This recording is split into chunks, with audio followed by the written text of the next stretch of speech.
ഉള്ളിത്തീയൽ വെച്ചാലോ? അതിന് വേണ്ടി ഉള്ളി, പച്ചമുളക്, ചെറിയൊരു കായ അരിഞ്ഞത്, 4 കഷ്ണം മുരിങ്ങയ്ക്ക, ഇത്രയാണ് ഞാൻ ഇട്ടത്. ഈ മുരിങ്ങയ്ക്കയും കായും ഈ പച്ചമുളകും ഞാൻ കഴിഞ്ഞ ദിവസം വീഡിയോയിലിട്ടതുപോലെ വാട്ടി വെച്ചേക്കുന്നതാണ്. വാട്ടി ഫ്രീസറിൽ വെച്ചതാണ്. അതിപ്പോഴും നമുക്ക് ഉപയോഗത്തിനായിട്ട് എടുക്കാവുന്നതാണ്. വറവ് തയ്യാറാക്കാം. എണ്ണ ഒഴിച്ചു,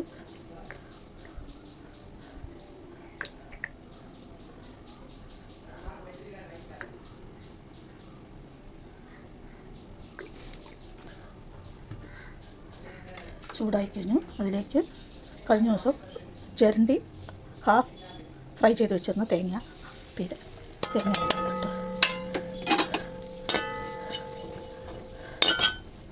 ഇത്ര വരണ്ടാൽ മതി. ഇതിലേക്ക് 1 സ്പൂൺ 1.5 സ്പൂൺ മുളക് പൊടി, 1 സ്പൂൺ മല്ലിപ്പൊടി, 1/2 സ്പൂൺ മഞ്ഞൾപ്പൊടി ഇവയിട്ട് തീ ഓഫ് ചെയ്ത് ഒന്ന് ചിക്കി എടുക്കാം.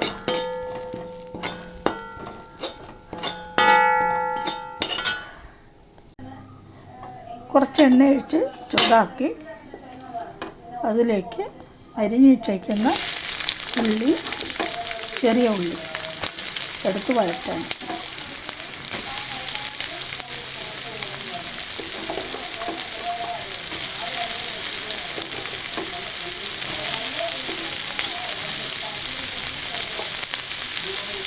ഞാനിവിടെ എല്ലാ പച്ചക്കറികളും ചീത്തയാകാതിരിക്കാൻ വേണ്ടി, അത് ഞാൻ വീഡിയോ ഇട്ടിട്ടുണ്ട്, ചീത്തയാകാതിരിക്കാൻ വേണ്ടി എല്ലാ പച്ചക്കറികളും അരിഞ്ഞ് ഉപ്പും മഞ്ഞളും ചെറുതായിട്ട് വെളിച്ചെണ്ണ ഒഴിച്ച് ചൂടാക്കി ചെറിയ തീയിൽ അങ്ങോട്ട് ഒരു ഹാഫായിട്ട് വഴറ്റി ഞാൻ തണുപ്പിച്ച് എല്ലാ കണ്ടെയ്നറിലും നല്ല ടൈറ്റായിട്ട് അടച്ച് ഫ്രീസറിൽ വയ്ക്കുക. നമുക്ക് ആവശ്യമുള്ളപ്പോൾ എടുത്ത് നമുക്ക് കറി വയ്ക്കാം. ഒരിക്കലും നമ്മുടെ പച്ചക്കറികൾ ഒരിക്കലും ചീത്തയാവുകയില്ല. ഇത് വഴറ്റട്ടെ, വഴന്ന് വന്നാൽ മതി. ഇതിൽ കൂടെ ഞാൻ മുരിങ്ങയ്ക്ക, കായ, പച്ചമുളക് ഇട്ട് ഒന്ന് വഴറ്റും. ഇതൊക്കെ കഴിഞ്ഞ ദിവസം ഞാൻ അരിഞ്ഞ് ചെറുതായിട്ട് വഴറ്റി ഫ്രീസറിൽ വെച്ചതാണ്. അതിൽ നിന്നാണ് നമ്മൾ കറി വയ്ക്കുന്നതിന് 10 മിനിറ്റ് മുമ്പേ പുറത്തെടുത്ത് വെച്ചാൽ നമുക്ക് സുഖമായിട്ട് നമുക്കിഷ്ടമുള്ള ഷേപ്പിൽ അരിഞ്ഞ്, തോരനാണെങ്കിൽ അതനുസരിച്ച്, അവിയലിനാണെങ്കിൽ അങ്ങനെ, എങ്ങനെയാണെങ്കിലും അരിഞ്ഞിട്ട് കറി വയ്ക്കാൻ പറ്റും. ഇത് ഉള്ളിത്തീയലാണെങ്കിലും ചെറുതായിട്ട് അതിൽ കൂടെ മറ്റുള്ള മിക്സഡും കൂടെ ഇട്ടിട്ടുണ്ട്. ഒരു ഉള്ളി മാത്രം ഇട്ട് വയ്ക്കുന്നതിനേക്കാളും കുറച്ചുകൂടെ നന്നായിരിക്കും ഇതിങ്ങനെയുള്ള. ഇതിനകത്ത് നമ്മൾ ഉപ്പ്, കുറച്ച് ആവശ്യത്തിന് ഉപ്പ്,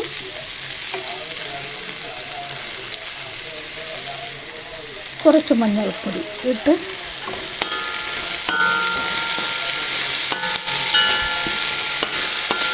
നേരത്തെ വറുത്ത് വെച്ച വറവ ഞാൻ തണുക്കാൻ വേണ്ടി വെച്ചേക്കാണ്. അതിന് മിക്സിയിൽ അരച്ച് ഇതിനകത്ത് ഒഴിക്കുന്നു. ഇത് കുറച്ച് 1 ഗ്ലാസ് വെള്ളവും കൂടെ ഒഴിച്ച് ഇത് അടച്ച് വെച്ച് ഇരുന്ന് വേട്ടെ.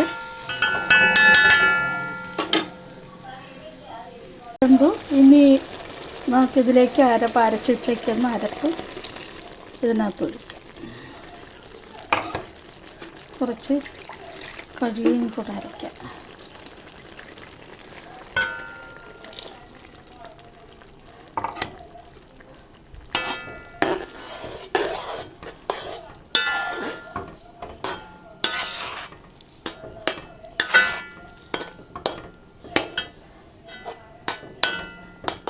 ഇനി നമുക്ക് കുറച്ച് പുളിയും കൂടെ ഒഴിക്കാം. വലിപ്പത്തിൽ പുളിയെടുത്ത് വെള്ളത്തിൽ ഒഴിച്ച് പിഴിഞ്ഞ് നമുക്കിത് ഒഴിച്ചു കൊടുക്കാം.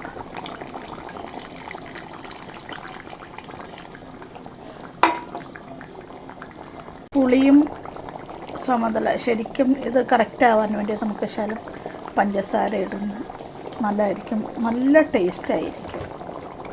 ഇതിന് ചെറിയ തീയിൽ കുറച്ച് നേരം വെന്ത് വറ്റട്ടെ. തീയലധികം വെള്ളം പാടില്ല എന്നുള്ളതാണ്. തീയലിൻ്റെ കൂടെ ഏറ്റവും കൂടുതൽ നമുക്ക് കഴിക്കാൻ പറ്റിയ ചോറിൻ്റെ കൂടെ തീയലും പച്ചമോരും നല്ല കോമ്പിനേഷനാണ്. ഞങ്ങൾക്ക് നിങ്ങൾക്കിഷ്ടമുള്ളത് കഴിക്കാവുന്നതാണ്. ഇത് ഞാൻ കുറച്ച് നേരം വെന്ത് ഇതാകുന്ന തന്നെ വരാം. എണ്ണ തെളിയട്ടെ.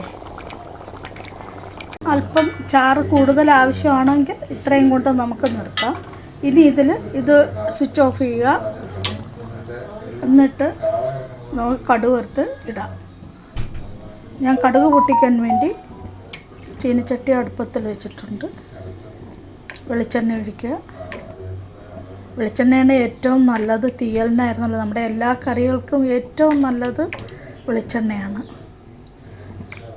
വെളിച്ചെണ്ണ ചൂടാകുമ്പോൾ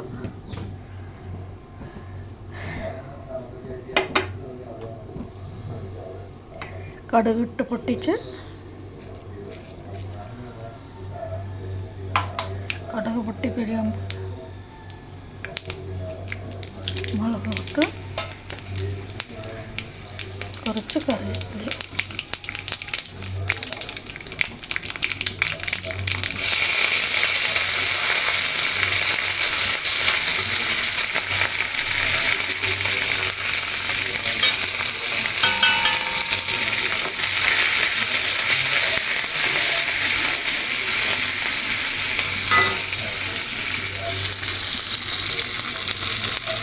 ഇട്ട് ഇനി ഒന്ന് ഇളക്കി അടച്ച് ഊണ് കാലാവുമ്പോൾ